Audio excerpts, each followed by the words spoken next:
بسم اللہ الرحمن الرحیم۔ السلام علیکم ورحمۃ اللہ وبرکاتہ۔ نحمدہ ونصلی علی رسولہ الکریم، اما بعد۔ الحمدللہ نحمدہ ونستعینہ ونستغفرہ ونؤمن بہ ونتوکل علیہ ونعوذ باللہ من شرور انفسنا ومن سیئات اعمالنا ونعوذ باللہ من شرور انفسنا ومن سیئات اعمالنا من یہدہ اللہ فلا مضل لہ ومن یضللہ فلا ہادی لہ ونشہد ان لا الہ الا اللہ وحدہ لا شریک لہ ونشهد أن سيدنا ومولانا محمدا عبده ورسوله صلى الله عليه وعلى آله وأصحابه وبارك وسلم تسليما كثيرا أما بعد فأعوذ بالله من الشيطان الرجيم بسم الله الرحمن الرحيم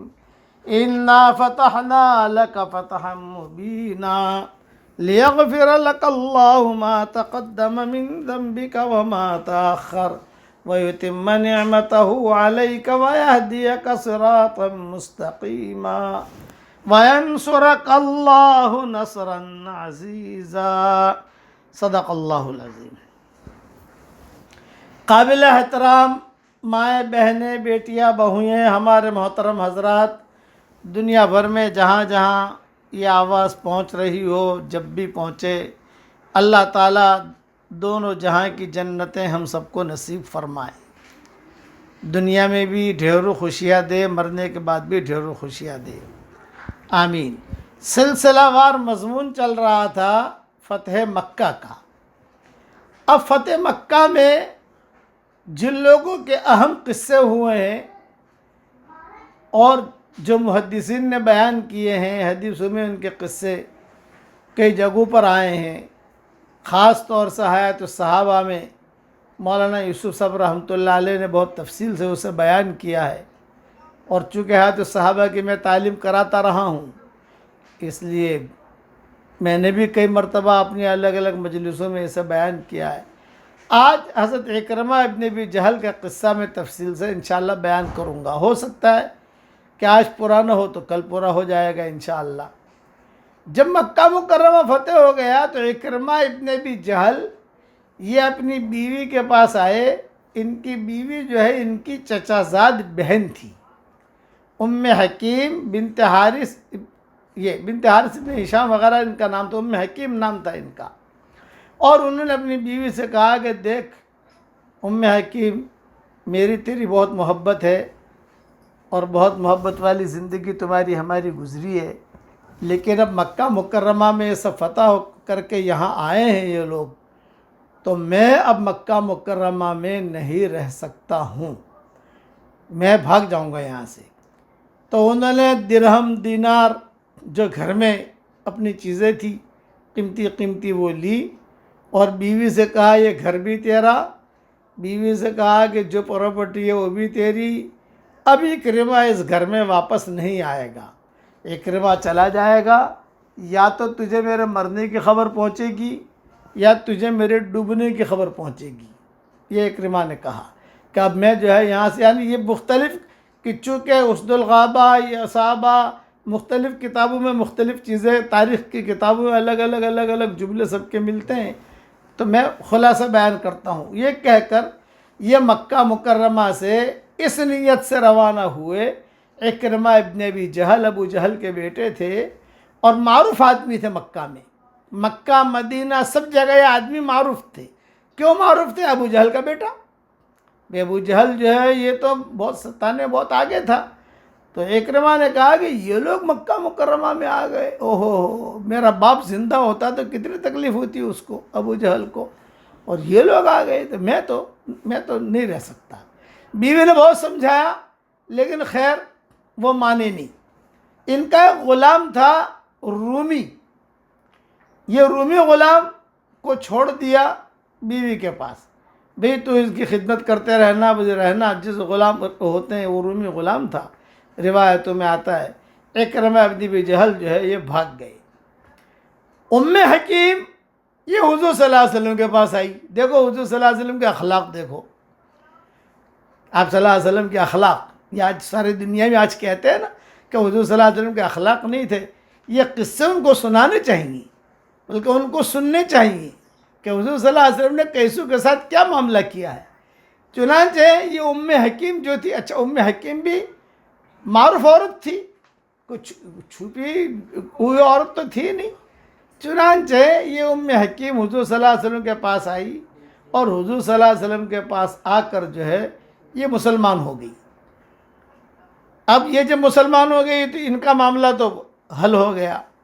دوسرے دن آئی، ایک دو دن کے بعد آئی اور حضور صلی اللہ علیہ وسلم سے آ کر تذکرہ کیا کہ یا رسول اللہ ان اخاک ابو اکرمہ ابن ابی جہل حرب یعنی حرب خائفا منک، تم سے ڈرتے ہوئے وہ مکہ مکرمہ چھوڑ کر جو ہے بھاگ گیا ہے میرا شوہر اکرمہ ابن ابی جہل.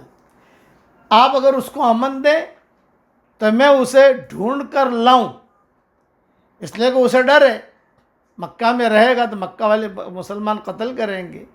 تو آپ جو ہے اگر امن دیں آپ اس کو تو میں جو ہے امن کا پروانہ لے کر جاؤں اور اسے ڈھونڈوں، پہاڑوں میں ڈھونڈوں یا جدہ تک جاؤں. سمندر کے کئی سمندر کا سفر کا تو ارادہ نہیں کیا ہے اس نے. جنگلوں میں جاؤں، وادیوں میں جاؤں، میں کہیں جا کر بھی میرے شوہر کو ڈھونڈوں اور اسے لے کر میں آؤں. تو آپ صلی اللہ علیہ وسلم نے جواب دیا کہ میں نے اسے امن دے دیا. یعنی ٹاپ 1 وانٹیڈ ہے یہ آدمی، یہ ذہن میں رکھنا. اکرمہ ابن ابی جہل ٹاپ 2 نہیں، ٹاپ 1 وانٹیڈ. اس لیے کہ سب جگہ پر یہ ٹاپ 1 رہے ہیں مسلمانوں کو تکلیف پہنچانے میں، مارنے میں، یہ کرنے میں، وہ کرنے میں. یہاں تک فتح مکہ کے موقع پر زیادہ بھیڑ تو انہوں نے ایک مسلمان کو قتل کر دیا. مشرک تھے اکرمہ ابن ابی جہل، جس پر حضور صلی اللہ علیہ وسلم ہنس دیے تھے. آپ نے فرمایا کہ قاتل بھی جنتی ہے اور مقتول بھی جنتی ہے. اب یہ مسلمان ہوئے نہیں تھے، لیکن آپ نے امن کا پروانہ دے دیا. یہ کہا ام حکیم جاؤ اپنے شوہر کو لے آؤ، کوئی اس کو میلی نگاہوں سے نہیں دیکھے گا، کوئی اسے مارے گا نہیں، کوئی قتل نہیں کرے گا، آپ لے آؤ. چنانچہ ام حکیم جو ہے یہ ڈھونڈنے کے لیے نکلی. اب چونکہ ایک جوان عورت اور جائے گی پہاڑوں میں ڈھونڈے گی. مکہ کے پہاڑ تو آپ کو معلوم ہے، مکہ مکرمہ کے پہاڑیاں، وہاں کے غاریں، وہاں کے بڑے بڑے پہاڑ، یہاں ڈھونڈ یہاں ڈھونڈ یہاں ڈھونڈ. تو اکیلی عورت کیسے سفر کرے؟ تو اپنے ساتھ جو غلام تھا رومی اس کو بھی ساتھ لے لیا کہ چل بھئی، پیسے ویسے لے لیے، کھجوریں لے لی اور اپنی جو ضرورت کی چیزیں ہوتی ہیں سفر کی وہ لے لی. اور یہ لے کر یہ بیوی اپنے شوہر کو ڈھونڈنے کے لیے نکلی. یہاں دیکھا، یہاں دیکھا، یہاں دیکھا، وادیاں، پھر جو ہے جنگلات، بالکل لیکن کہیں اکرمہ ابن ابی جہل ملے نہیں. چونکہ یہ بھی جوان تھی اور وہ رومی غلام جو ہے وہ بھی جوان تھا. وہ مرد تھا، یہ عورت تھی. عورت کمزور ہوتی ہے تو اس کو جو ہے اس کے دل کے اندر میل آیا کہ بھئی یہ تو سارا بالکل پہاڑ ہے، جنگل ہے، اگرچہ میرے سیٹھانی ہے لیکن کون دیکھتا ہے سیٹھانی یہاں اس ٹائم پر. جو ہے اس نے جو ہے فراودہا عن نفسہ، یہ حدیث کے جملے ہیں. اس نے جو ہے کچھ اشارے ایسے کیے کہ اس سے صحبت کرے. تو یہ بہت گھبرائی ام حکیم، کہہ رہے میں تو پریشانی میں شوہر کو ڈھونڈنے کے لیے نکلی ہوں اور یہ غلام جو ہے بچپن سے ہمارے ہاں رہ رہا ہے اور ہمارے ہاں کام بھی کر رہا ہے اور ہمارا نوکر ہے اور ہم نے اس کو بہت تنخواہ دی، ہم نے اچھی طریقے سے رکھا، اور آج اس کی یہ نیت بری ہوئی. ہوشیار عورت تھی تو اس نے کہا کہ ٹھہر جاؤ، ابھی نہیں، یہ تو جنگل ہے، جنگل میں اس طریقے سے صحبت کرنا، جمع کرنا مناسب نہیں ہے. آگے بڑھتے ہیں، کہیں جو ہے کوئی تھوڑا سایہ نظر آ جاوے یا کہیں کوئی چھپنے کی جگہ نظر آ جاوے، کوئی دیوار نظر آ جاوے. اس لیے کہ یہاں وہاں پر بھی اونٹ چر رہے ہیں، دیکھو وہ چرواہے بھی چرا رہے ہیں، دیکھو وہاں پر بھی لوگ دور دکھائی دے رہے ہیں. تو یہ جگہ صحبت کرنے کے لیے مناسب نہیں ہے، کوئی غار ہو، کوئی ایسی جگہ ہو، ایسا کر کر تھوڑا آگے چلتے ہیں۔ تو وہ غلام جو تھا وہ سمجھ گیا کہ یہ جو ہے یہ کہہ رہی ہے، تو ہو سکتا ہے کہ شاید اس کو بھی مرد کی حاجت ہو، کئی دنوں سے جو ہے وہ شوہر سے غائب ہے، اکرمہ جو ہے بھاگے ہوئے ہیں۔ چنانچہ آگے آگے آگے، یعنی یہ کہتے کہ تھوڑا آگے اور چلتے ہیں، تھوڑا آگے اور چلتے ہیں، تھوڑا آگے اور چلتے ہیں، ایسا کر کرا کر ایک گاؤں آ گیا۔ جدہ جاتے جاتے ایک گاؤں آ گیا۔ ایک گاؤں آیا تو گاؤں والے جو تھے انہوں نے دیکھا، ارے بھابھی آئی ہے، بھابھی بھابھی بھابھی، کہ اکرمہ کی بیوی، ابو جہل کی بہو، اور یہ لوگ بڑے لوگوں میں شمار ہوتے تھے۔ ارے بھابھی آئی، بھابھی آئی، بھابھی آئی، ارے بھابھی آپ کیسے آئی یہاں؟ تو انہوں نے سب گاؤں والوں کو جمع کر کے اس عورت نے یہ کہا کہ سب سے پہلے تو اس آدمی سے مجھے جان چھڑاؤ، اس رومی غلام سے، اس کو پکڑ لو تم۔ کہ کیوں؟ یہ کہے میلی آنکھوں والا ہے، اس نے میرے ساتھ یہ زنا کرنے کا ارادہ کیا ہے، اب اس کو پکڑ لو، پھر اس کے بعد میں اپنا قصہ سناتی ہوں۔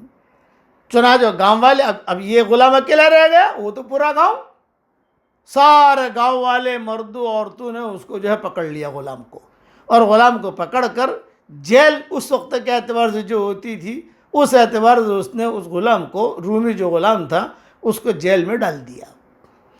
اب اس عورت نے کہا، ام حکیم نے، کہ اصل میں میرے شوہر کو ڈھونڈنے نکلی ہوں، اور میں سمندر کی طرف جا رہی ہوں، پہاڑوں میں دیکھا میرا شوہر ملا نہیں، اب میں جنگل یہاں جا رہی ہوں، میں سمندر کی طرف، کہ شاید وہاں کنارے پر جدہ، سمندر وہاں جدہ ہے، تو وہاں میں جا رہی ہوں، تو میں وہاں جا کر شاید مجھے پتہ چل جائے کہیں ٹھہرا ہو یا کسی جگہ کا سفر کا ارادہ ہو، تو میں اس کو جا کر منا لوں، لے آؤں واپس، میں مسلمان ہو گئی ہوں، حضور صلی اللہ علیہ وسلم جو ہے آ گئے ہیں مکہ مکرمہ میں، مکہ فتح ہو گیا ہے، اور میں چاہتی ہوں، اس نے میرے ساتھ یہ ارادہ کیا۔ اب وہ گاؤں والوں نے مارا بھی اس کو، اور مار مور کے اس کو جو ہے اس وقت کے اعتبار سے جو غلام تھا اس کو جیل میں ڈال دیا، اور ام حکیم سے کہا، بھابھی آپ جاؤ، اور اگر آپ کی کوئی مدد کی ضرورت ہو تو ہم بھی آپ کے ساتھ چلیں گے، یعنی آپ کی مدد کریں گے۔ تو ام حکیم نے کہا، میں ایک عورت ذات ہوں، شوہر کو ڈھونڈنے نکلی ہوں، اور اکرمہ تمہارا بھائی ہے۔ اکرمہ کو سب جانتے تھے نا، پورا حجاز جانتا تھا، ابو جہل کو بھی سب جانتے تھے، تو تم میری اتنی مدد کرو گے، جدہ تو قریب ہے یہاں، اس لیے اب تم جتنا دور تک میرے ساتھ آ سکو۔ تو بعض کتابوں میں ہے کہ کسی نے کچھ ساتھ دیا، کسی نے کچھ ساتھ دیا، کسی نے کچھ ساتھ دیا، یہاں تک کہ اس کو ساحل پر پہنچا دیا، وہ ساحل پر پہنچ گئی۔ پھر اس سے کہا کہ اب تم جاؤ، اب میں یہیں بیٹھے بیٹھے میرے شوہر کا کچھ دیکھوں گی، کہ سوچتا ہوں کہ مجھے لگتا ہے، بعض کتابوں میں کہ مجھے خوشبو آ رہی ہے اکرمہ کی، یہیں پر کہیں ہے، وہ یہی ہے کہیں، وہ یہی کہیں ہے، یہیں پر۔ اتنے میں سمندر کی طرف جو دیکھا تو ایک کشتی بھور میں پھنسی ہوئی، اور سونامی کی شکل ہے، بھنور ہے، اور زبردست بارش ہو رہی، جیسا آج کل مکہ مکرمہ میں خوب بارش ہو رہی ہے، ماشاءاللہ اولے گر رہے ہیں، خوب بارش ہو رہی، اور ایک کشتی جو ہے وہ برابر موجوں کے ساتھ دائیں بائیں ہو رہی ہے، دائیں بائیں ہو رہی ہے، دائیں بائیں ہو رہی ہے، پتہ نہیں یہ کشتی کیا ہے کیا نہیں۔ اور اسی کشتی میں اکرمہ تھے، اسی کشتی میں وہ بھنور میں پھنس گئی۔ جب بھنور میں پھنسی، اکرمہ اس لیے نکلے تھے کہ بھئی یہ کشتی حبشہ لے جائے گی، حبشہ چلا جاؤں گا، یہ کشتی مجھے جو ہے مصر لے جائے گی، مصر چلا جاؤں گا، یہ کشتی مجھے جہاں لے جائے گی وہاں میں چلا جاؤں گا، میں مر جاؤں گا، لیکن مکہ مکرمہ جا کر حضور صلی اللہ علیہ وسلم کے ہاتھ میں ہاتھ نہیں دوں گا۔ خلاصہ کلام یہ تھا کہ میں جو ہے محمد کی بات مانوں گا نہیں، یہ انہوں نے قسم کھا رکھی تھی، اسی لیے ان کا نام تھا شیطان من شیاطین قریش، شیطان من شیاطین مکہ، اسی لیے ان کا نام یہ تھا۔ تو چنانچہ وہاں جو بھنور پھنسی، جو ملا تھا اس نے کہا، بھی ہماری کشتی میں کوئی ایک آدمی ایسا ہے جو حضور صلی اللہ علیہ وسلم کے دین سے بھاگ کر آیا ہے۔ یہ ملہ نے کہا، ایک آدمی ہماری کشتی میں ایسا ہے، اس کی وجہ سے نامناسب حالات، ہماری کشتی بھنور میں پھنسی ہے۔ آج ہمارے ملک میں بھی جو یہ ہماری کشتی بھنور میں پھنسی ہے، اور موت ناچ رہی ہے، ہندوستان میں موت رقص کر رہی ہے، ہندوستان میں اس وقت میں موت رقص کر رہی ہے، وہ کچھ لوگ ہوتے ہیں جن کی وجہ سے یہ نامناسب حالات آتے ہیں۔ یہ کہا کشتی کم اللہ نے کہ میں کشتی لے کر کئی کئی ملکوں میں گیا ہوں، اور جیسے بھی نامناسب حالات آئے ہوں میں جو ہے ماشاءاللہ بھوروں سے نکل گیا ہوں، لیکن ایسے بھور میں، ایسے سونامی میں پھنس گیا ہوں کہ ایک آدمی ہماری اس کشتی میں ایسا ہے جو حضرت محمد صلی اللہ علیہ وسلم کے دین سے بھاگ کر آیا ہے۔ اکرمہ بیٹھے ہوئے تھے، اکرمہ نے ایک جملہ کہا، واللہ ما حربت الا من ھذا، یہ جملہ ہے جو حدیثوں میں آتا ہے، واللہ ما حربت الا ما حربت، خدا کی قسم میں ہی اس سے بھاگ کر آیا ہوں، میں ہی ہوں۔ تو اللہ نے کہا اخلص، تو دل سے سچی نیت کر لے کہ اللہ تعالیٰ اگر اس بیماری سے اور اس بھور سے ہمیں نکال دے گا تو جو ہے تو مسلمان ہو جائے گا، یہ سچی نیت کر لے۔ تو اکرمہ نے وہیں بیٹھے بیٹھے نیت کی، اے اللہ تعالیٰ اگر جو ہے تو مجھے نکال دے اور یہ بھور سے تو مجھے نکال دے، یہ حالت جو ہے ہم ڈوب رہے ہیں، کشتی ڈوب رہی ہے اور سارے کے سارے لوگ ڈوب رہے ہیں، اے اللہ تو تیرے پانی کو حکم دے دے، بھور کو حکم دے دے تاکہ میں بچ جاؤں اور یہ کشتی والے بچ جائیں تو مکہ مکرمہ جا کر مسلمان ہو جاؤں گا۔ اکرمہ نے نیت کی، جہاں نیت کی فوراً جو ہے وہ ہوائیں تھم گئی، موجوں کا جو کھیل تھا اور موجیں جو دائیں بائیں ہو رہی تھی، موجیں رک گئی، موسم ٹھیک ہو گیا، بادل بھی چھڑ گئے، بارش بھی رک گئی۔ کتابوں میں لکھا ہے بہت مختصر وقت کے اندر نامناسب حالات کو اللہ نے مناسب حالات سے بدل دیا، بہت مختصر وقت میں۔ اب کیا کریں؟ یہ تو ہو گیا، تو اللہ نے کہا بھی اب یہ کشتی ایسی ٹوٹی ہے کہ یہ آگے سفر کے لائق نہیں ہے، اسلام اسے واپس ساحل پہ لے جاتے ہیں، واپس ساحل پر ہم لے جائیں گے، وہاں جا کر اس کو ٹھیک ٹھاک کریں گے، مرمت کریں گے، پھر کشتی میں جسے سفر کرنا ہو سفر کرے، جسے سفر نہ کرنا ہو نہ کرے۔ تو اکرمہ کہتے تھے چلو میری تو جان بچی بھی، میرا گھر تو قریب ہے مکہ مکرمہ، خالی اتنا ہی، اور میں نے اللہ سے وعدہ کیا ہے۔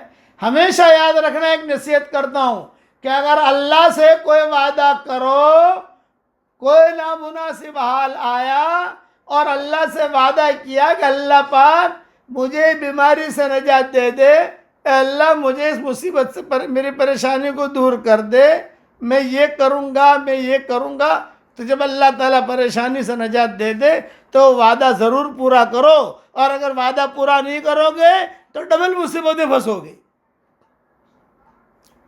چنانچہ اکرمہ جو ہے وہ کشتی واپس آنے لگی، یہاں بیوی جو ہے ام حکیم یہ دیکھ رہی تھی کہ ارے کشتی آ رہی ہے، لوگ بھی جو ہے کشتی میں سفر یعنی آ رہے ہیں واپس۔ اتنے میں اکرمہ کی نظر پڑ گئی ام حکیم پر، ام حکیم کی نظر پڑ گئی اکرمہ پر، تو ام حکیم نے جو ہے اپنا دوپٹہ یا اپنا کپڑا یوں ہلایا، اکرمہ نے بھی پہچان لیا، ارے میری بیوی آئی ہے یہاں، میری بیوی آئی ہے۔ تو اکرمہ نے بھی جائے ہلایا، آہستہ آہستہ آہستہ کر کے یہ کشتی کنارے لگی۔ جہاں کنارے لگی تو بیوی بھی رو کر ملی اور اکرمہ بھی ملے، ارے ارے ارے ام حکیم تو یہاں کیسے آ گئی؟ میں تو تجھے مکہ چھوڑ کے آیا تھا اور میں نے کہا تھا کہ تیری میری ملاقات اب نہیں ہوگی، میں تو مرنے جا رہا ہوں۔ نہیں تو فوراً ام حکیم نے کہا، ان کی بیوی نے، کہ دیکھو جئتک من عند اوصل الناس وابر الناس وارحم الناس وارأف الناس، میں تیرے پاس بہت اچھے آدمی کے پاس سے آئی ہوں۔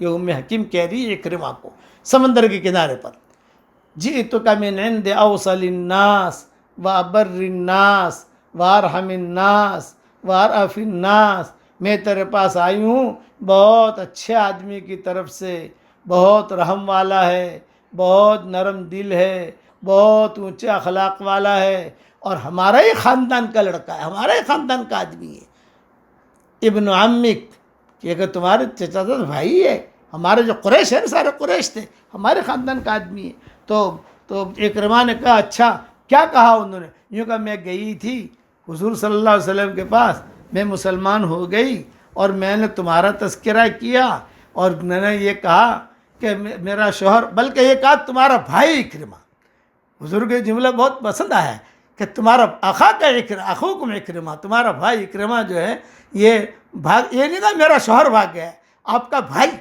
تو یہ جملے سے بھی ایک آدمی کو، الفاظ جو ہوتے ہیں نا یہ آدمی کے دل کو جیت لیتے ہیں کہ ناخا کا اکرمہ، آپ کا بھائی اکرمہ بھاگ گیا ہے، یمن کی طرف چلا گیا ہے، پتہ نہیں، آپ اگر امن دیں تو میں اس کو لے آؤں، تو آپ کو جو ہے امن دیا ہے۔ تو اکرمہ نے کہا مجھے امن دیا؟ یہ تو کبھی بھی نہیں ہو سکتا۔ یوں کہا نہیں، سچی بات ہے، حقیقی بات ہے، سچ بول رہی ہوں۔ یوں کہا بھی تو کبھی جھوٹ بولے اور میں تیری بات پر بھروسہ کر کے مکہ آؤں اور وہاں تو سب میرے دشمن ہیں، مکہ میں تو پورا بھرا ہوا ہے، کوئی نہ کوئی مجھے قتل کرے گا۔ یہ فرمایا کہ اکرمہ بالکل یہ بات نہیں ہے، اور جی تو کمن، یہ ایک ہی جملہ دہراتی رہی، جی تو کمن عند اوصل الناس وابر الناس وارف الناس وارحم الناس، عزہ عزک ملکہ ملکک، اس کی عزت تیری عزت ہے، اس کا ملک تیرا ملک ہے، بڑا آدمی ہے، اگر اس کو اللہ نے ملک دیا ہے تو تو مسلمان بنے گا تو تجھے ہی مال ملے گا، وہ خاندان ایک ہی ہے۔ تو اکرمہ نے کہا اچھا، میں تو کبھی سوچ نہیں سکتا تھا کہ مجھ جیسوں کو امن دیں گے۔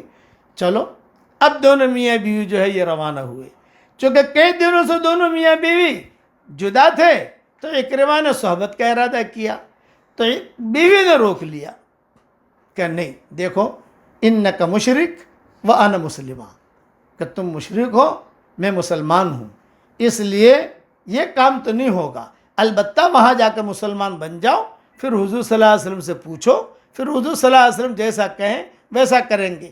اکرمہ نے جب یہ جملہ سنا تو ایک جملہ کہا، ان امر منعک منی امر کبیر، یہ حدیث کے جملے، ایک روایت کے جملے، ان امر منعک منی امر کبیر، ان امر منعک منی امر کبیر۔ ارے ام حکیم تو میری بیگم ہے، تو میری بیوی ہے، اتنے سالوں سے ہم نے خلوت اور جلوت میں زندگی گزاری ہے، جو تم مجھے منع کر رہی ہے کوئی بہت بڑی چیز ہے جو تم مجھے منع کر رہی ہے۔ تو ام حکیم نے کہا میں مسلمان ہوں، آپ مسلمان نہیں ہیں، اس لیے ہم جو ہے آپس میں ملیں گے، لیکن کب؟ جب تم اسلام قبول کرو، اس لیے کہ اسلام بہت بڑی چیز ہے۔ ہاں، یہی جملہ کہا تھا حضرت انس کے والدہ نے، ام سلیم نے۔ یہ قصہ لمبا ہو جائے گا، پھر وہ اسی قسم کا قصہ ام سلیم کا، انس ابن مالک کی جو والدہ تھی یہ بیوہ ہو گئی تھی، تو وہ قصہ انشاءاللہ بعد میں سناؤں گا۔ ان امر منعک منی امر کبیر، یہ بہت بڑی چیز ہے۔ اب دونوں میاں بیوی، اکرمہ نے صحبت نہیں کی اور وہ عورت نے بھی اپنے آپ پر قابو پانے نہیں دیا، اور دونوں میاں بیوی چلتے رہے۔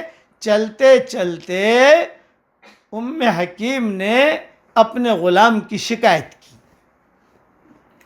ارے کیا کریں، وہ غلام رومی، وہ کیسا بد چلن آدمی ہے، کتنی میلی آنکھوں والا ہے، وہ کتنا میلے دل والا ہے، اس نے میرے ساتھ یہ کیا، یہ کیا، یہ کیا، میں جو ہے کس طریقے سے اپنی جان بچا کر گاؤں میں لائی ہوں اس کو۔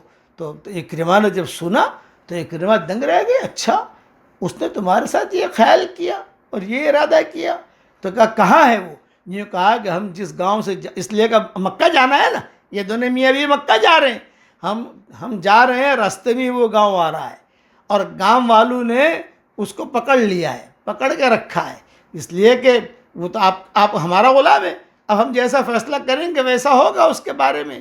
تو اکرمہ نے کہا کہ ٹھیک ہے، چونکہ یہ گاؤں والے یہ اکرمہ کے بہت ہی مرید تھے، اور ام حکیم کے بھی بہت مرید تھے، ابو جہل کے بھی بہت مرید تھے، یعنی ابو جہل وغیرہ سب ان کو یہ گاؤں والے بڑا سمجھتے تھے۔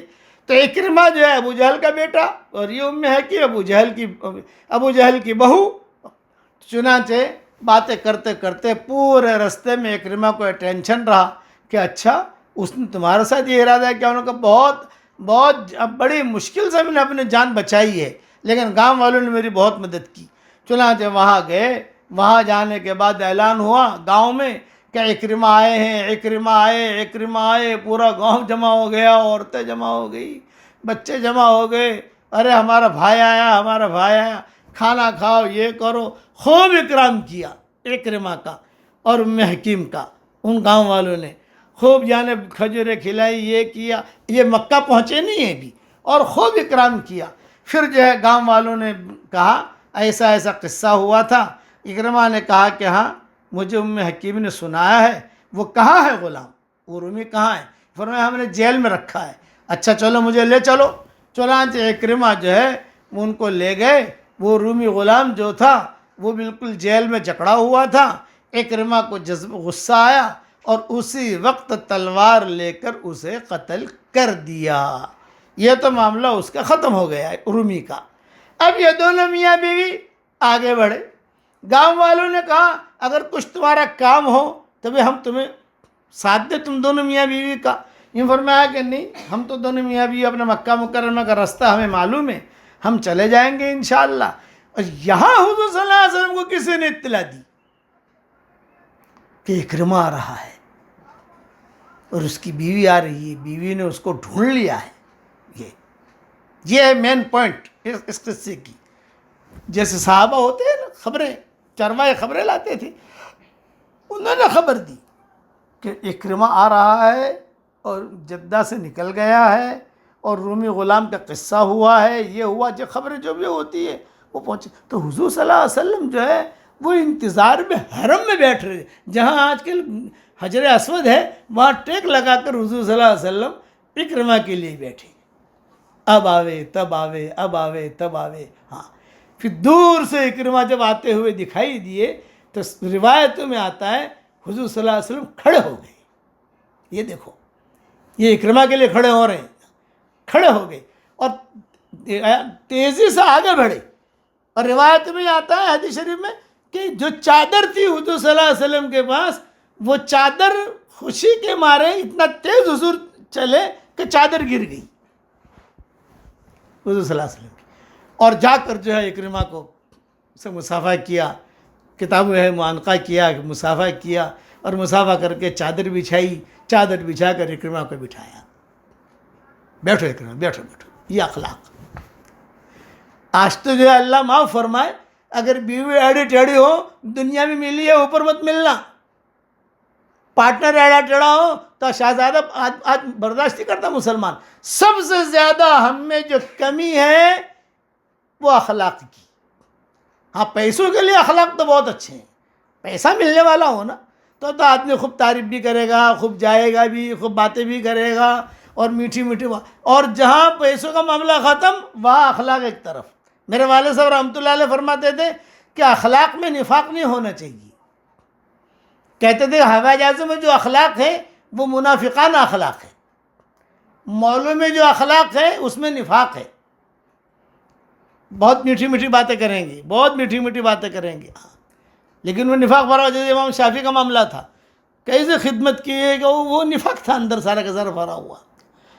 کتابوں میں لکھا ہے کہ وہ جو ہاتھ دھلایا تھا نا کسی غلام نے، یہ تو میں کہنا بھول گیا، امام شافعی کا جیسے غلام ہوتے ہیں نا گھر میں کام کرنے والے، تو آخر میں ارے ارے ارے ارے صاحب وہ میرے غلام نے آپ کا ہاتھ دھلایا تھا، اس کا پیسہ بھی رہ گیا، وہ بھی دو۔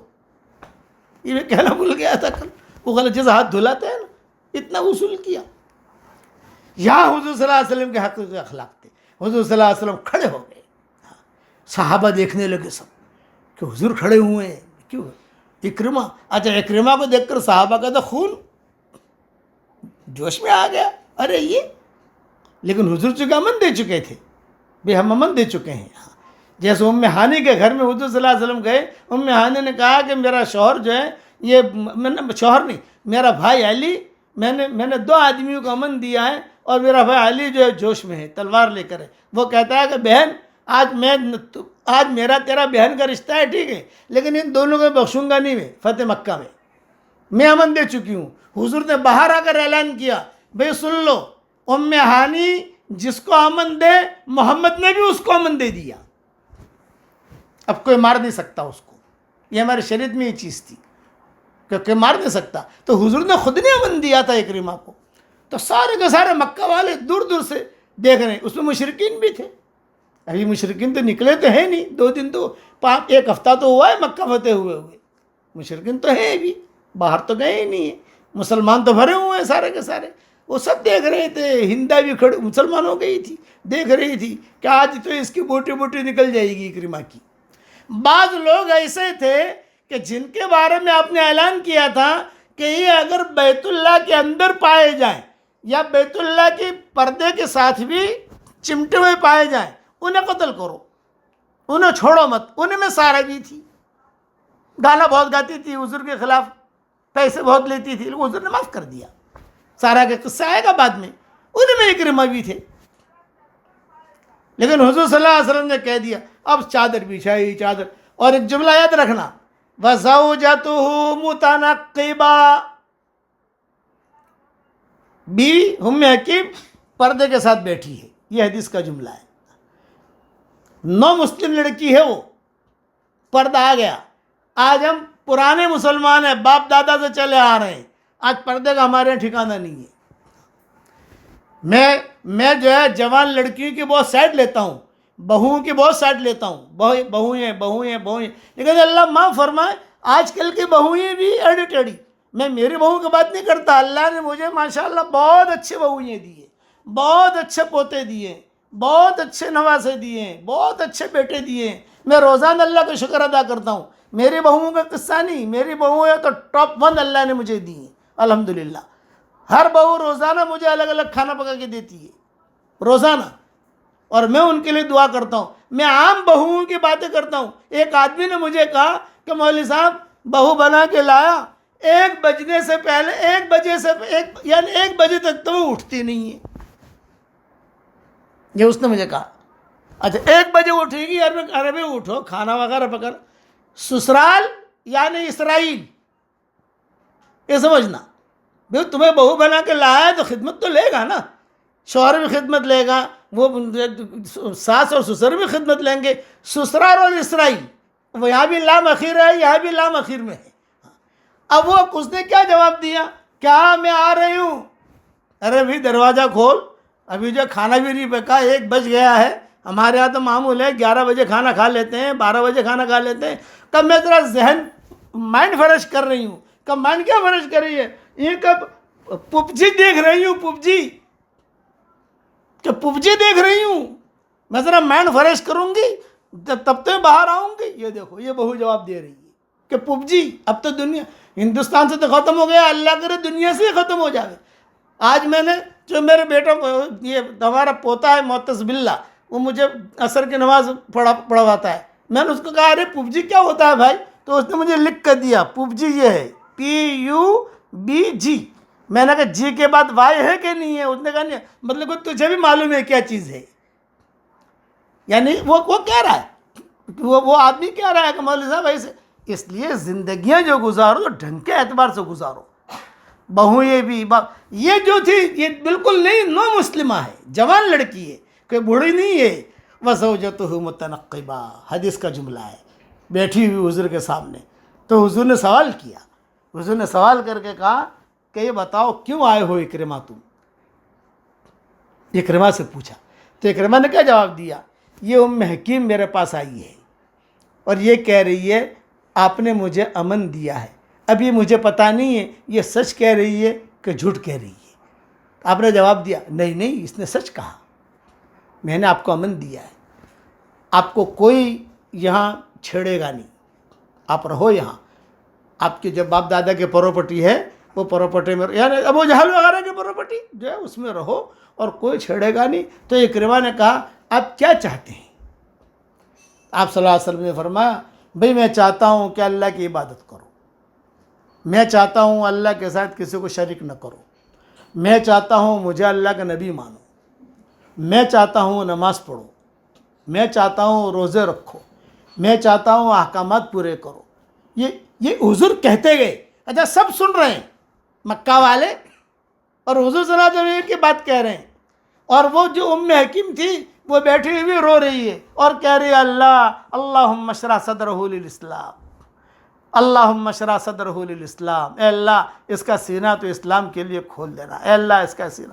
چنانچہ اکرمہ نے کہا یہی چاہتے ہیں آپ؟ میں یہ چاہتا ہوں۔ میں تجھ سے مال نہیں چاہتا، میں تجھ سے کوئی نہیں چاہتا، تو صرف اتنا اللہ کو مان لے۔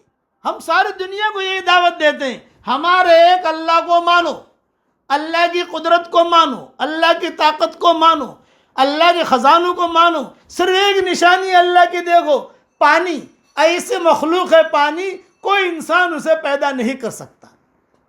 یہ پانی ایسی چیز ہے کہ کوئی بھی نہ امریکہ پیدا کر سکتا ہے، کچھ نہ، اللہ نے ایسی چیز بنائی ہے۔ اگر اللہ تعالیٰ اسے پانی پر جو ہے کنٹرول کر دے اور پانی دنیا سے ختم کر دے تو کون بچے گا؟ پانی کو دیکھو کیسا پانی، کوئی فیکٹری بنا نہیں سکتی اس کو۔ خدا کے پانی میں سے ہی کچھ فلٹر کریں گے تو کریں گے۔ نشانیاں ہیں، ہوائیں اللہ نے بنائی ہیں، یہ چاند کی اسی لیے قرآن کے اندر پانی کے تذکرے بہت ہیں۔ فَمَن يَأْتِكُم بِمَاءٍ مَّعِينٍ، اللہ کے فَمَن يَأْتِكُم بِمَاءٍ مَّعِينٍ، کون لائے گا؟ أَفَرَأَيْتُمُ الْمَاءَ الَّذِي تَشْرَبُونَ أَأَنتُمْ أَنزَلْتُمُوهُ مِنَ الْمُزْنِ أَمْ نَحْنُ الْمُنزِلُونَ، بتاؤ تم یہ بارش کا پانی تم برساتے ہو یا ہم برساتے ہیں؟ تو حضور نے دعوت دی، اکرمہ نے جو ہے فوراً کلمہ پڑھ لیا، اشہدو ان لا الہ الا اللہ و اشہدو انک رسول اللہ۔ کتابوں میں لکھا ہے اکرمہ کے مسلمان ہوتے ہی مکہ میں اللہ اکبر کا نعرہ لگا، بڑا آدمی آ گیا، بڑا آدمی۔ حضور نے کہا تم جاؤ کسی طریقے سے، اب تم فکر مت کرو، اب مسلمان ہو گئے، دونوں روانہ ہو گئے۔ میاں بیوی جب روانہ ہوئے تو چلتے چلتے آگے جا کر بیوی نے کہا ارے پوچھ لو ہم دونوں میاں بیوی ہیں کہ نہیں ہیں، یعنی اب ہم کیا کریں گے گھر جا کر، میں بہت دنوں سے جدا ہے۔ اکرمہ نے کہا کہ ہاں اب دونوں میاں بیوی میں یہ ہوا بھی تو جا کے پوچھ، یعنی اب ہم دونوں گھر جا کر میاں بیوی والی زندگی گزاریں یا کیا کریں، یا دوسرا نکاح پڑھنا پڑے گا، اب ایجاب و قبول کرنا پڑے گا۔ یہ دونوں کو دونوں باتیں کرنے لگے، یہ کہ تو پوچھ، ان کا تو پوچھ۔ حضور دیکھ رہے تھے بیٹھے بیٹھے، ارے بھائی کیا مسئلہ ہے؟ تو دونوں آئے شرم کے مارے۔ اکرمہ نے کہا کہ حضرت یہ میں مسلمان تو ہو گیا کہ جی میری بیوی، ارے ہاں یہ تمہاری بیوی ہے، تم دونوں میاں بیوی ہو، میاں بیوی کی طرح زندگی گزارو، جاؤ گھبراؤ مت، میاں بیوی کی طرح زندگی گزارو۔ یہ قصہ ابھی اور باقی ہے، یہ انشاءاللہ کل پورا کروں گا۔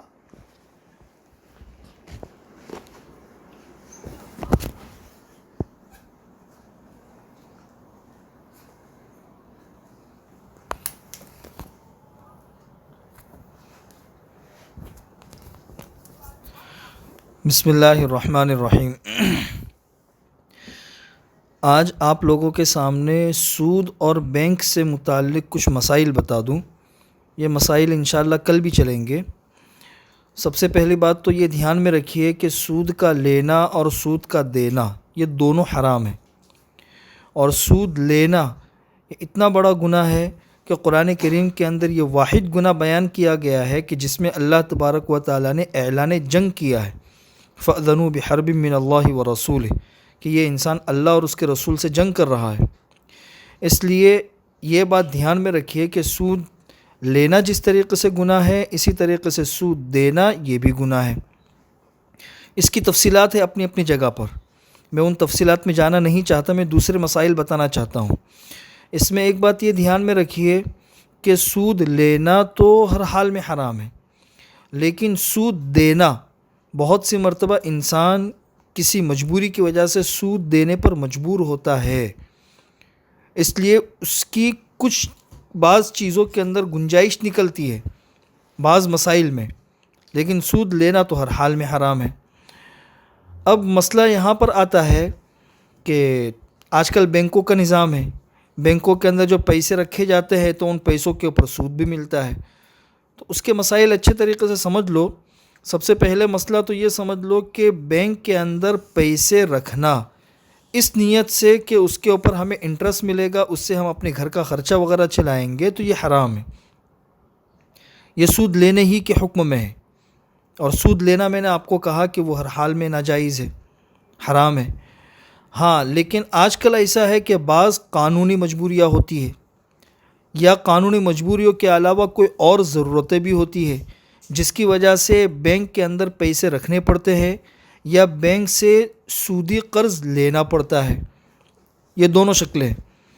تو اس وقت میں اگر کسی نے سودی پیسہ رکھا ہے بینک کے اندر اور اس کے اوپر اس کو سود مل رہا ہے، اور پیسہ رکھا ہے کسی قانونی مجبوری کی وجہ سے، جیسے انسان کو باہر کے کسی ملک کا ویزا چاہیے یا اس کے علاوہ بعض اور مجبوریاں ہوتی ہے، تو یہ پیسہ رکھا، اس کے اوپر جو سود ملتا ہے تو اس سود کا کیا کرنا، اس سود کا مصرف کیا ہے؟ انسان اپنے استعمال میں تو نہیں لا سکتا، تو سود کا مصرف یہ ہے، سود کا سب سے پہلا مصرف کہ اس کا جو اصل مالک ہے اس مالک کو واپس کر دو۔ جیسے اگر بینک ہے، یہ حکومت کی بینک ہے، اس سے سود آیا ہوا ہے تو یہ پیسہ اسی بینک کو واپس کر دو، یعنی حکومت کے پاس سے آیا ہے تو حکومت ہی کے پاس میں واپس چلا جائے، یہ پہلی شکل ہے۔ دوسری شکل یہ ہے کہ اصل مالک تک اگر اس رقم کو پہنچانا ممکن نہ ہو تو اصل مالک ہی کی نیت سے صدقہ کر دو، تاکہ اس صدقے کا ثواب جو ہے نا وہ مالک ہی کو پہنچتا رہے، لیکن اس کے اندر ثواب کی نیت نہیں کرنی ہے، بس مالک کی طرف سے اس کو صدقہ کر دینا ہے۔ یہ دو ہے اصل مصرف، کہ یا تو جو مالک ہے جس کے پاس سے سود ملا ہے اس کو واپس کر دیا جائے، یا تو پھر ممکن نہ ہو تو صدقہ کر دیا جائے۔ صدقہ کس کو کیا جائے؟ صدقہ جو ہے نا وہ مسلمان کو بھی کر سکتے ہیں اور غیر مسلم کو بھی کر سکتے ہیں۔ کسی غریب کی ضرورت اس سے پوری کر دی جائے ثواب کی نیت کے بغیر، مسلمان کو بھی دے سکتے ہیں اگر کوئی بہت زیادہ مجبور ہے، لاچار ہے، بیماری وغیرہ ہے، کھانے وغیرہ کے پیسے نہیں ہیں، تو چاہے مسلمان ہو غیر مسلم ہو اس کی ضرورت پوری کر لو۔ اس میں تیسرا مسئلہ یہ دھیان میں رکھیے کہ رفاہی کاموں کے اندر بھی سود کی رقم استعمال کی جا سکتی ہے، جس طرح کسی جگہ سڑک بن رہی ہے یا کسی جگہ بیت الخلاء وغیرہ بن رہا ہے تو وہاں پر بھی یہ رقم دی جا سکتی ہے۔ تو یہ تین مصرف میں نے بتایا کہ یا تو اصل مالک کو واپس کر دو، یا تو پھر مالک کی طرف سے کسی غریب کی ضرورت پوری کر دو، یا تو پھر رفاہی کاموں کے اندر استعمال کر لو۔ اور تین جگہوں پر اس کو استعمال نہیں کرنا ہے سود کی رقم کو۔ ایک تو اپنی کسی ذاتی چیز میں استعمال نہیں کرنا ہے، اگر آپ کی رقم ہے اور آپ کی رقم پہ سود ملا ہے تو یہ سود کی رقم اپنے کسی بھی استعمال میں لانا جائز نہیں ہے۔ دوسرا، جو دینی ادارے یا دینی جگہیں ہیں اس کے اندر بھی ہرگز استعمال نہ کرے، جیسے مدرسوں کے اندر دے دیا یا مسجد کے اندر دے دیا تو یہ بھی جائز نہیں ہے۔ کسی مسجد کے لیے استعمال نہ کرے اس کو، کسی مدرسے کے لیے استعمال نہ کرے، بلکہ مسجد اور مدرسے کے باتھ روم وغیرہ بن رہے ہو اس میں بھی اس کو استعمال نہیں کرنا چاہیے۔ اور تیسرا ہے کہ رشوت، جس طرح آج کل عام طور پر ہوتا ہے کہ بعض چیزوں کے لیے کوئی آفیسر ہوتے ہیں یا کوئی لوگ ہوتے ہیں، ان کو رشوت دینی پڑتی ہے، لوگ پوچھتے ہیں کہ بھئی رشوت میں ہم سود کا پیسہ دے سکتے ہیں کہ نہیں دے سکتے، تو رشوت میں سود کا پیسہ نہیں دے سکتے۔ کیوں نہیں دے سکتے؟ اس لیے کہ سود کے یہ تین مصارف میں نے بتائے۔ سب سے پہلا مصرف تو یہ ہے کہ جو مالک ہے اس کو واپس کر دیا جائے، تو رشوت کے اندر پیسہ اصل مالک کو نہیں پہنچتا ہے، بلکہ جو رشوت لینے والا ہے اس رشوت لینے والے کے جیب میں یہ پیسہ جاتا ہے، تو جب اصل مالک تک نہیں پہنچتا اس لیے رشوت دینا بھی سود کے پیسے سے جائز نہیں ہے۔ اسی کے اندر یہ بھی دھیان میں رکھیے کہ جو ٹیکس ہوتے ہیں آج کل حکومت کے، لوگ یہ بھی پوچھتے ہیں کہ ٹیکس کے اندر یہ سود کا پیسہ دے سکتے ہیں یا نہیں دے سکتے، تو اس کی تفصیل بھی میں آپ لوگوں کو بتا دوں کہ حکومت کی طرف سے جو ٹیکس عائد ہوتا ہے یہ دو طرح کے ٹیکس ہوتے ہیں۔ ایک تو واجبی اور جائز ٹیکس ہوتا ہے، ہم کسی چیز کا استعمال کرتے ہیں اور اس کے عوض میں وہ چیز ہمارے پاس میں آتی ہے، تو یہ تو واجبی ٹیکس ہے، اس میں سود کی رقم استعمال نہیں کر سکتے۔ جس طرح ہم لائٹ بل استعمال کرتے ہیں، لائٹ استعمال کرتے ہیں اس کا لائٹ بل آتا ہے، کتنی جگہوں کے اوپر پانی استعمال کیا جاتا ہے واٹر ٹیکس آتا ہے، یا اسی طریقے سے ہم گاڑی چلاتے ہیں تو ٹول ناکہ بیچ میں بھرنا پڑتا ہے، تم نے روڈ استعمال کیا تو اس کے معاوضے کے طور پر تم کو یہ ٹول ناکہ بھرنا ہے، تو یہ ایک واجبی ٹیکس ہے، اس میں انسان سود کی رقم نہیں دے سکتا۔ اس میں سود کی رقم دینے کا مطلب یہ ہے کہ آپ نے کسی چیز کا استعمال کیا اور اسی کے اندر سود کی رقم دی، تو گویا کہ یہ سودی رقم آپ کے ہی استعمال میں آئی۔ لیکن حکومت کی طرف سے بعض ٹیکس جو ہے وہ ظالمانہ ہوتے ہیں، جو واجبی نہیں ہوتے، جیسے سیل ٹیکس ہے یا انکم ٹیکس ہے یا اسی طریقے سے ویٹ ٹیکس ہے یا اس طریقے سے کچھ ایسے ٹیکس ہوتے ہیں جو ظالمانہ ہوتے ہیں، تو اس میں یہ سود کی رقم دی جا سکتی ہے۔ ڈیوٹی کسٹم ہوتا ہے تو اس کے اندر یہ رقم استعمال کی جا سکتی ہے۔ یہ رقم استعمال اس لیے کی جا سکتی ہے کہ یہ رقم آئی ہے حکومت کی بینکوں سے، اور ٹیکس کے ذریعے یہ پیسہ حکومت ہی کے پاس چلا جائے گا۔ گویا کہ جس مالک کے پاس سے سود آیا اسی مالک کے پاس کسی اور راستے سے یہ سود چلا گیا۔ یہ پہلی ہی شکل کے اندر یہ والی چیز ہے۔ لیکن اس کے اندر ایسا دھیان میں رکھیے کہ جو حکومت کے بینک ہے اس سے آنے والے سود سے تو ہم ٹیکس بھر سکتے ہیں، لیکن جو پرائیویٹ بینک ہوتے ہیں اس سے ملنے والا سود، اس سے ہم ٹیکس نہیں بھر سکتے، اس لیے کہ مالک کوئی اور ہے اور سود کی رقم کسی اور کے پاس میں جا رہی ہے۔ تو یہ اصولی طور پر میں نے 3-4 چیزیں آپ لوگوں کو بتائی، اس کو دھیان رکھیں گے تو انشاءاللہ سارے مسائل اس سے متعلق حل ہو جائیں گے۔ اس میں ایک مسئلہ یہ بھی دھیان میں رکھیے کہ لوگ پوچھتے ہیں کہ بھئی ہمارے اکاؤنٹ کے اندر پیسے ہیں، اس میں سود کی رقم مثلا 5,000 روپیہ آئی ہوئی ہے، تو کیا اس اکاؤنٹ کے اندر سے 5,000 روپیہ نکال کے پھر صدقہ کرنا ہے، یا پھر ہم اپنے پاس سے صدقہ کر دیں اور وہ جو اکاؤنٹ کے اندر رکھی ہوئی رقم ہے وہ ہم اپنے استعمال میں لے آئے؟ تو اس طرح بھی انسان کر سکتا ہے، اس لیے کہ سودی کوئی خاص پیسے سودی نہیں ہوتے، ایک اماؤنٹ سودی ہوتا ہے۔ وہ اماؤنٹ چاہے آپ اپنے پاس سے دے دے تو اکاؤنٹ میں رکھا ہوا جو پیسہ ہے وہ پھر آپ کا حلال پیسہ ہو جائے گا، اس لیے اس کے اندر کوئی حرج نہیں ہے۔ سود سے متعلق اور بھی کچھ مسائل تھے جو انشاءاللہ آپ لوگوں کے سامنے کل بتا دوں گا۔ آج گزشتہ ایک مسئلے کی وضاحت تھوڑا سا کرنا چاہتا ہوں۔ 2 دن پہلے میں نے مضاربت کا مسئلہ بتایا تھا کہ ایک طرف سے پیسہ ہو، دوسری طرف سے محنت ہو، تو اس میں فیصد کے حساب سے طے کرنا ضروری ہوتا ہے۔ اگر کوئی بھی اماؤنٹ مقرر کر لیا تو یہ درست نہیں ہے۔ اس میں یہ بتانا بھول گیا تھا کہ اس صورت میں اگر نقصان ہوتا ہے تو پھر نقصان اس طریقے سے ڈسٹریبیوٹ ہوگا کہ جس نے پیسہ لگایا ہے نقصان اسی کا سمجھا جائے گا، اور جو محنت کرنے والا ہے اس کا نقصان یہ تصور کیا جائے گا کہ اس کی محنت بیکار چلی گئی۔ اس صورت میں ایسا نہیں کر سکتے کہ جس نے محنت کی ہے اسی کے اوپر بار ڈالا جائے کہ بھئی یہ نقصان بھی تم ہی برداشت کرو، نہیں، پیسہ لگانے والے کا نقصان سمجھا جائے گا، اور محنت کرنے والے کا نقصان یہ ہوگا کہ اس کو اپنی محنت کا کوئی پیسہ نہیں ملا۔ تو اس اعتبار سے دونوں کے اوپر نقصان اس طرح تقسیم ہوگا کہ پیسوں کا نقصان یہ پیسہ لگانے والے کا، اور عمل کا نقصان یہ عمل کرنے والے کا۔ اور کل میں نے ایک مسئلہ بتایا تھا کہ ہفتے میں ایک دن عورت اپنے والدین کی زیارت اور ملاقات کے لیے جا سکتی ہے، اس میں اگر شوہر اجازت نہ دے پھر بھی عورت جا سکتی ہے۔ اس مسئلے کی تھوڑی سی اور وضاحت کر دوں میں کہ بعض مرتبہ بعض گھروں کے حالات ایسے ہوتے ہیں کہ اس میں کسی مضرت کے اندیشے سے شوہر جو ہے نا وہ فوراً نہیں بھیجتا ہے، کچھ دنوں کی تاخیر کے ساتھ میں بھی بھیجتا ہے۔ تو اگر واقعی کچھ ایسی مضرتیں ہو جس کی کافی تفصیلات ہو سکتی ہے تو پھر شوہر کو روکنے کی اجازت ہے، اور عورت کو رکنا بھی چاہیے۔ اور اس کے ساتھ میں ایک مسئلہ اور بھی بتا دوں جو حضرت تھانوی رحمۃ اللہ نے لکھا ہے اور بہت کام کی چیز ہے، کہ میاں بیوی کے درمیان بعض چیزیں، جیسے یہی مسئلہ ہے کہ عورت ہفتے میں ایک دن اپنے والدین کی زیارت کے لیے جا سکتی ہے چاہے شوہر اجازت نہ دے۔ اسی طریقے سے دوسرا مسئلہ ہے کہ عورت کی اپنی ذاتی جو رقم ہوتی ہے، ذاتی رقم، تو ذاتی رقم کے تصرف میں عورت کو مکمل اختیار ہوتا ہے، شوہر سے اجازت لینے کی اجازت کی ضرورت نہیں ہے۔ یہ تو مسئلہ ہے، لیکن احسان کا تقاضا یہ ہے کہ وہ اس بات کو بھی شوہر کے سامنے ذکر کرے کہ بھئی میرا پیسہ ہے، میں اس طریقے سے استعمال کرنا چاہتی ہوں، یا مجھے والدین کی زیارت کے لیے جانا ہے، یا فلاں کام کرنے کے لیے جانا ہے۔ تو اس سے میاں بیوی کے درمیان محبت اور بڑھے گی، اعتماد اور بڑھے گا۔ ورنہ اگر شوہر کی اجازت لیے بغیر عورتیں اس طریقے سے کام کرے گی تو پھر میاں بیوی کے درمیان دوریاں بھی پیدا ہو سکتی ہے۔ حضرت تھانوی نے لکھا ہے کہ قرآن کریم کے اندر غور کرو، اللہ تعالیٰ ارشاد فرماتا ہے ان اللہ یأمر بالعدل والاحسان، دونوں چیزوں کا حکم ہے، عدل کا بھی حکم ہے، احسان کا بھی حکم ہے۔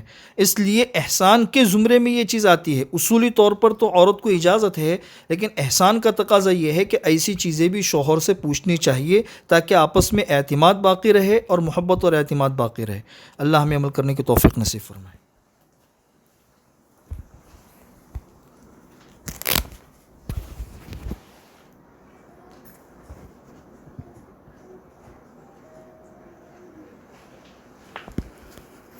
اللهم صل على سيدنا محمد بن عبد الله القائم بحق الله ما ضاق أمر إلا فرجه الله. يا رب لك الحمد كما ينبغي لجلال وجهك وعظيم سلطانك. يا رب لك الحمد حمدا حمدا. اللهم لك الحمد حمدا حمدا. اللهم لك الحمد حمدا حمدا عدد الشفع والوتر. الله أكبر كبيرا عدد الشفع والوتر.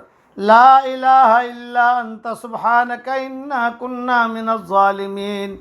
اللهم تقبل صيامنا وقيامنا وركوعنا وسجودنا يا رب العالمين. اللهم أحسن عاقبتنا في الأمور كلها وأجرنا من خزي الدنيا وعذاب الآخرة. اللهم اعتق رقابنا من النار. اللهم اعتق رقابنا من النار. اللهم اعتق رقابنا من النار. اللهم الطف بنا في تيسير كل عسير فإن تيسير كل عسير عليك يسير. ونسألك اليسر والمعافاة في الدنيا والآخرة. اللهم إنا نسألك يا رب الأرباب ومسبب الأسباب يا من يعلم خائنة الأعين وما تخفي الصدور. اللهم لك الحمد على شرف التوبة إليك وعلى يقيننا في عفوك ورحمتك وعلى رجائنا في قبول توبتنا وأوبتنا. اللهم من بيده خزائن السماوات والأرض عافنا من محن الزمان وعوارض الفتن ومن كورونا فيروس فإنا ضعفاء عن حملها فعافيتك أوسع لنا يا واسع يا عليم. اللهم لا تجعل عيشنا كدا ولا تجعل دعاءنا ردا ولا تجعل في قلوبنا لسواك ودا. اللهم لا تجعل عيشنا كدا ولا تجعل دعاءنا ردا ولا تجعل في قلوبنا لسواك ودا. اللهم ارزقنا نفوسا مطمئنة قانعة بعطائك موقنة بلقائك شاكرة لنعمائك محبة لأوليائك. اللهم يا من اسمه محبوب ووجهه مطلوب أنت غالب غير مغلوب يا من لا يعجزه قهر الجبابرة ولا يعزم عليه هلاك الأكاسرة. تحصنا بالله الخالق ونحاذر من الجن والإنس وأن يحضرونا عز جارك وتقدست أسماؤك ولا إله غيرك. سبحانك يا ربنا ما أعظم شانك وأعز سلطانك. تحصنا بالله وأسمائه وآياته.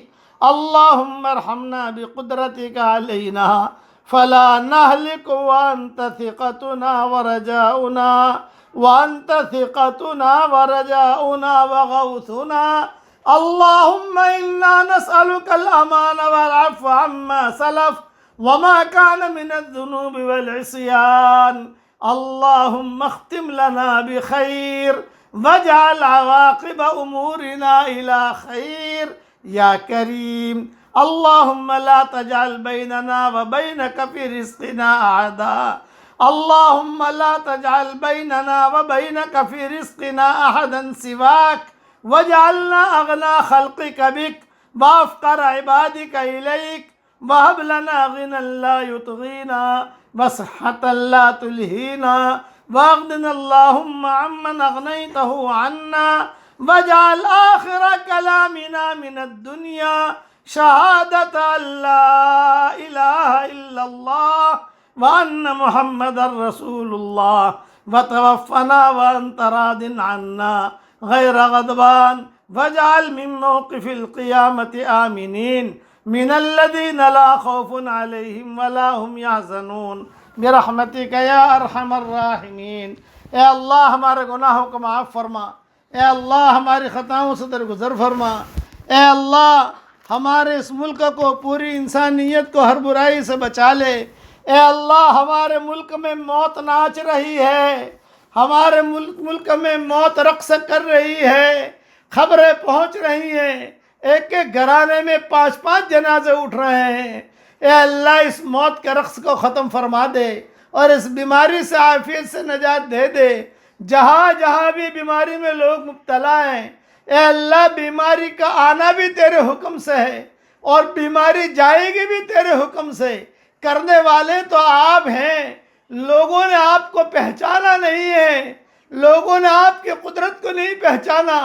اے اللہ، اگر آپ صرف پانی پر کنٹرول کر دیں اور پانی آپ دینا بند کر دیں مخلوق کو، اے اللہ، سارے کے سارے ہلاک ہو جائیں گے۔ آپ اپنی ہوائیں بند کر دیں تو اے اللہ، سارے کے سارے لوگ ہلاک ہو جائیں گے۔ اے مولا کریم، یہ تو تیرا شکر ہے، یہ تو تیرا کرم ہے کہ پانی تو ہمیں دیتا ہے، نہروں کے ذریعے سے دیتا ہے، کنویں کے ذریعے سے دیتا ہے، زمینوں کے ذریعے سے دیتا ہے، اور بادلوں کے ذریعے سے دیتا ہے، سمندروں کے ذریعے سے دیتا ہے، جس کی وجہ سے اے اللہ یہ مخلوق چل رہی ہے۔ اے مولا کریم، جہاں آپ نے پانی کا احسان کیا ہے، اے اللہ، اسی طریقے پر ایمان کا پانی بھی دنیا میں عام کر دے، ہدایت کا پانی بھی دنیا میں عام کر دے، اے اللہ، رزق حلال کا پانی بھی دنیا میں عام کر دے۔ تو کریم ہے، کریم ہمیشہ اپنے کرم کو نبھایا کرتے ہیں۔ اے اللہ، کرم کا معاملہ فرما، رحم کا معاملہ فرما، اے اللہ، کرم کا معاملہ فرما، رحم کا معاملہ فرما۔ ایک دن آئے گا ہم بھی دنیا سے رخصت ہو جائیں گے۔ آج دوسروں کی موت کی خبریں ہمارے کانوں تک پہنچتی ہیں، ایک دن ہماری موت کی خبر دوسروں کے کانوں تک پہنچے گی۔ کوئی پانی گرم کر رہا ہوگا، کوئی نہلا رہا ہوگا، کوئی کفن تیار کر رہا ہوگا، کوئی مشک اور عنبر لگا رہا ہوگا، کچھ لوگوں کے کندھوں پر سوار کیا جائے گا۔ یہ سفر ہوائی جہاز کا نہیں ہوگا، ریل کا اور کار کا نہیں ہوگا، ایمبولینس میں لے جایا جائے گا، لوگوں کے کندھوں پر لے جایا جائے گا۔ محبت کے دعویٰ کرنے والے قریب میں کھڑے ہوں گے، ہماری قیمتی گھڑیاں نکال دی جائیں گی، ہماری قیمتی انگوٹھیاں نکال لی جائیں گی، قیمتی موبائل یہی رہ جائیں گے، حساب کتاب دفتروں کے، بینکوں کے اور بلڈنگوں کے سارے حساب کتاب یہی دھرے رہ جائیں گے۔ کب اچھے کپڑے نکال لیے جائیں گے۔ اے اللہ، بچے بچیاں سب قریب میں کھڑے ہوں گے، رشتہ دار قریب میں کھڑے ہوں گے، سب کے زبانوں پر تالے لگے ہوئے ہوں گے۔ اے اللہ، اس وقت میں تو ہمارا معین اور مددگار بن جا، ہمارا معین اور مددگار بن جا۔ قبر میں جانا یقینی ہے، موت حق ہے، زندگی اتنی حق نہیں ہے۔ یعلمون ظاہرا من الحیات الدنیا وہم عن الآخرۃ ہم غافلون۔ لوگ دنیا کی زیب و زینت کو دیکھتے ہیں، آخرت سے غافل ہیں۔ میرے والد صاحب رحمۃ اللہ علیہ کو بارہا میں نے کہتے ہوئے سنا کہ زندگی کی مثال ذرے کی ہے اور موت کی مثال پہاڑ کی ہے۔ ذرہ جو ہے ذرے پر محنت کر رہا ہے اور موت جہاں ہمیشہ رہنا ہے اس کے کوئی فکر نہیں ہوتی۔ اے اللہ، تو ہمیں اس غفلت والی زندگی سے نکال دے، غفلت والی زندگی سے نکال دے۔ اے خوبصورت پردے والے، اے خوبصورت چادر والے، ہمارے عیبوں پر پردے ڈال دے، مصطفی الاخیار میں تو ہمیں شامل فرما دے۔ اے اللہ، زمین کے جس حصے پر بھی ہم نے گناہ کیا ہو، زمین کو بھلا دے، فرشتوں کو بھی بھلا دے اور رجسٹر میں سے بھی ختم کر دے۔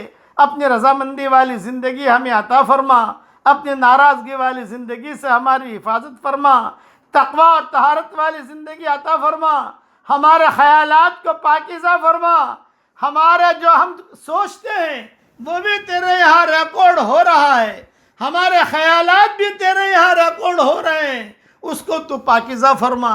اے اللہ، ہمارے ملک میں امن کی چادر کو پھیلا دے، محبتوں کی چادر کو پھیلا دے، عزت کی چادر کو پھیلا دے اور صحت کی چادر کو پھیلا دے، شفا کی چادر کو پھیلا دے، امن و امان کی چادر کو پھیلا دے، برکتوں کی چادر کو پھیلا دے۔ تیرے نزدیک کوئی مشکل نہیں ہے۔ اے اللہ، ہندوستان کا ملک ایسا ہے، تیرے نبی کی زبان پر ہند کا جملہ آیا ہے، تیرے نبی کی زبان پر ہند کا جملہ آیا ہے، کانہم رجال الہند، سامنے سے لوگ آ رہے تھے، حضور صلی اللہ علیہ وسلم نے صحابہ سے پوچھا کون آ رہے ہیں؟ فرمایا فلاں قبیلے والے ہیں۔ آپ نے وہیں بیٹھے بیٹھے فرمایا کانہم رجال الہند، یہ ایسے لوگ ہیں جیسے کہ ہندوستان کے ہوتے ہیں، یعنی ہندوستان کے لوگ اچھے ہوتے ہیں۔ یہ آپ کا مقصد تھا، تیرے نبی کی زبان پر ہند کا جملہ آیا ہے، اس جملے کی تو لاج رکھ لے، اور اے اللہ ہمارے ہندوستان سے اس بیماری کو تو دور فرما، اور ساری دنیا سے اس بیماری کو دور فرما۔ ہماری مسجدوں کے دروازے کھلوا دے، ہماری دکانوں کے دروازے کھلوا دے۔ اے اللہ ہم پوری امت کی طرف سے معافی کی بھیک مانگتے ہیں، تو ہمیں محروم مت فرما، اپنے فضل و کرم سے جو مانگا وہ عطا فرما، مانگنے سے رہ گیا وہ عطا فرما۔ جس نے بھی ہم سے دعاؤں کے لیے کہا ہو، دعاؤں کے لیے خطوط میں لکھا ہو، جن کا کسی قسم کا ہم پر حق اور احسان ہو، یا جو ہمیں اپنی دعاؤں میں یاد کرتے رہتے ہوں، مائیں بہنیں ہمیں اپنی دعاؤں میں یاد کرتی رہتی ہوں، ہماری ساری دعاؤں میں ان کا پورا پورا حصہ نصیب فرما۔ اے آسمان اور زمین کا پیدا کرنے والے، تو ہی دنیا اور آخرت میں ہمارا والی اور دوست ہے اور کارساز ہے، تو ہمیں اسلام کی حالت میں فوت کرنا اور نیکوں میں ملانا، یہ یوسف علیہ السلام کی دعا ہے۔ یہ دعا تو ہم سب کے لیے تو قبول فرما۔ اے ہمارے پروردگار، آپ اتنے بڑے ہیں کہ وہ پہاڑوں کے وزنوں کو جانتے ہیں، آپ اتنے بڑے ہیں جو سمندروں کے پیمانوں کو جانتے ہیں، آپ اتنے طاقت والے ہیں بارش کے قطروں کی تعداد کو جانتے ہیں، آپ اے وہ پاک ذات جو درختوں کے پتوں کی تعداد کو جانتی ہے، اے وہ پاک ذات جو ان تمام چیزوں کو جانتی ہے جن پر رات کی تاریکی چھا جاتی ہے اور جن کو دن روشن کرتا ہے، اے وہ پاک ذات جس کو آسمان دوسرے آسمان سے چھپا نہیں سکتا، اے وہ پاک ذات جس کو زمین دوسرے زمین سے چھپا نہیں سکتی، اے وہ پاک ذات سمندر کے پیٹ میں کیا ہے وہ بھی تجھے معلوم ہے، اے وہ پاک ذات چٹانوں میں کیا چھپا ہے وہ بھی تو جانتا ہے۔ اے اللہ تو ہم سب کو ہر قسم کے فتنوں سے تو حفاظت فرما، اور اے اللہ ہمیں عافیت کی چادر پہنا دے، صحت کی چادر پہنا دے۔ یہ مغفرت کا عشرہ چل رہا ہے، تھوڑے دنوں کے بعد یہ مغفرت کا عشرہ بھی رخصت ہو جائے گا۔ ہمیں وہ بدبخت انسان مت بنائیو کہ رحمت کا رمضان گزر جائے اور ہمارے گناہ معاف نہ ہو۔ ہمیں وہ بدبخت انسان مت بنا۔ ہم تو تجھ سے اتنا کہتے ہیں جنت الفردوس کے دروازوں پر ہمارا نام لکھ لے، اور جہنم کی پیٹھوں کے اوپر سے ہمارے ناموں کو مٹا دے، اور جہاں جہاں یہ آواز پہنچ رہی ہے تو ان سب کو قبول فرما، ان کی ساری حاجتوں کو پورا فرما، ان کی پریشانیوں کو دور فرما۔ اے اللہ تیری مخلوق میں سے جو پریشان ہو اس کے پریشانیوں کو دور فرما، جس کی جو حاجت ہو اس کے حاجت کا تو غیب سے تکفل فرما، اور اپنے فضل و کرم سے ہماری ساری دعاؤں کو قبول فرما۔ سبحان ربک رب العزت عما یصفون وسلام علی المرسلین والحمد للہ رب العالمین۔